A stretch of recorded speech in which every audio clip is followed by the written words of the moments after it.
क्या कुछ कह रहे हैं वो आपको सुनाते हैं। पूरा विश्व गुरु बनने की दिशा में आगे बढ़ रहा है। चाहे अयोध्या में भगवान श्री रामचंद्र जी का मंदिर बनना हो, काशी का विश्वनाथ कॉरिडोर का निर्माण हो, उज्जैन में महाकाल लोक हो, या हमारे ही राज्य में चाहे वो बद्रीनाथ का मास्टर प्लान हो, केदारनाथ धाम का पुनर्निर्माण हो, या हमारे सीमांत क्षेत्र आदि कैलाश, जहां माननीय प्रधानमंत्री जी ने स्वयं पहुंचकर उस क्षेत्र में पूरी दुनिया को उस क्षेत्र में आने के लिए लोगों को प्रेरित किया हो। हमारी धार्मिक धरोहरों को संवारने की दिशा में आज उल्लेखनीय कार्य किया जा रहा है, लेकिन हमारी विपक्षी दल को हमारी सनातन संस्कृति और गौरवशाली इतिहास से भी कोई सरोकार नहीं है। इन्हें वस्तु संपत्ति के नाम पर जो लूट होती है वो वाजिब लगती है, पर अयोध्या में रामलला का भव्य मंदिर अच्छा नहीं लगता है।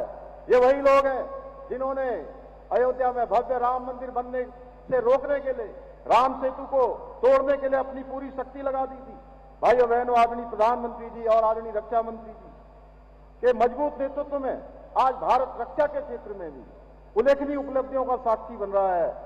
आज जहां एक और हमारे जवानों का मनोबल बढ़ाने के लिए उन्हें हर प्रकार की सुविधाएं उपलब्ध कराई जा रही हैं, वहीं हमारी तीनों सेनाओं को अत्याधुनिक हथियार तकनीक और से सुसज्जित किया जा रहा है।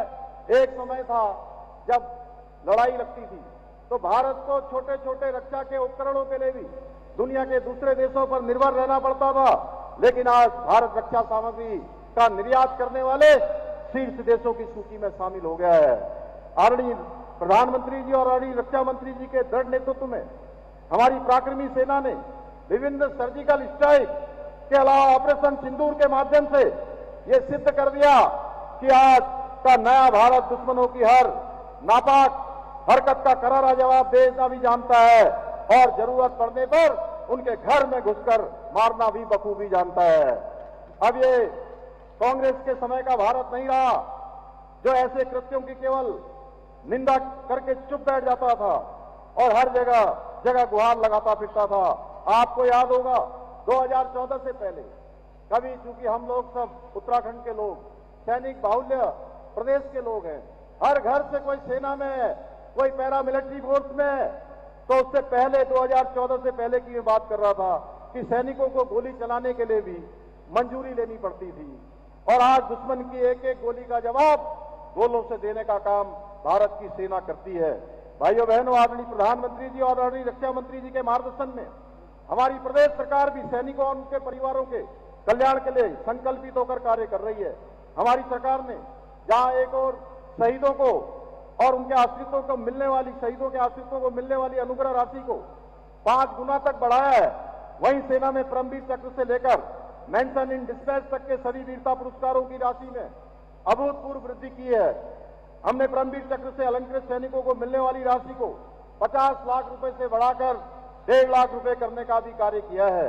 इसके अतिरिक्त प्रदेश में शहीदों की स्मृति को चिरस्थायी बनाने के लिए हमने प्रदेश में भव्य सैन्य धाम का निर्माण भी करा रहे हैं, जो प्रत्येक उत्तराखंडी के लिए एक पावन स्थल होगा। भाइयों बहनों, आज आदरणीय प्रधानमंत्री जी के नेतृत्व और मार्गदर्शन में हमारा राज्य विकास और समृद्धि के नए नए कीर्तिमान स्थापित कर रहा है।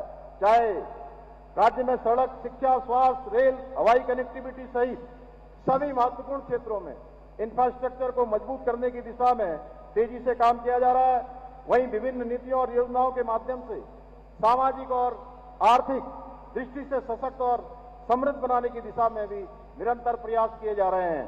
यह हम सभी के लिए अत्यंत गर्व का विषय है कि बीते 4 वर्षों में हमारे राज्य ने पहली बार कई उल्लेखनीय उपलब्धियों का साक्षात्कार किया है।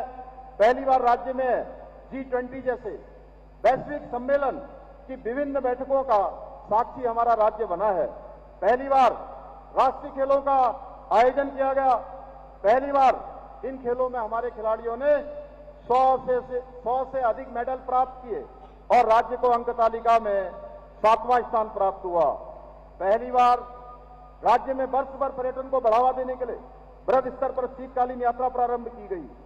पहली बार राज्य में इन्वेस्टर ग्लोबल समिट का आयोजन किया गया, जिसमें 3,76,00,000 करोड़ से अधिक के निवेश समझौते किए गए, जिनमें से करीब 1 लाख करोड़ से अधिक के निवेश समझौतों को धरातल पर उतारने में हम सफल रहे हैं।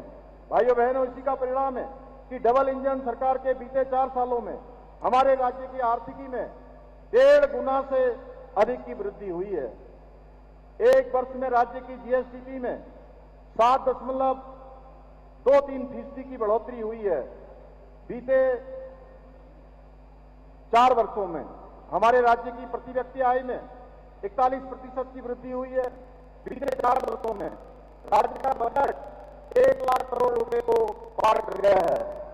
बीते 4 वर्षों में 20,000 से अधिक नए उद्योग स्थापित हुए हैं। बीते 4 वर्षों में राज्य में स्टार्टअप की संख्या 700 से बढ़कर 1700 पहुंच गई है। बीते 4 वर्षों में हेलीपोर्ट की संख्या 2 से बढ़कर 12 हो गई और हेलीपैड की संख्या 60 से बढ़कर 118 हो गई है। बीते 4 वर्षों में राज्य में बिजली उत्पादन 3 गुना से अधिक बढ़ा है। बीते 4 वर्षों में 2,65,000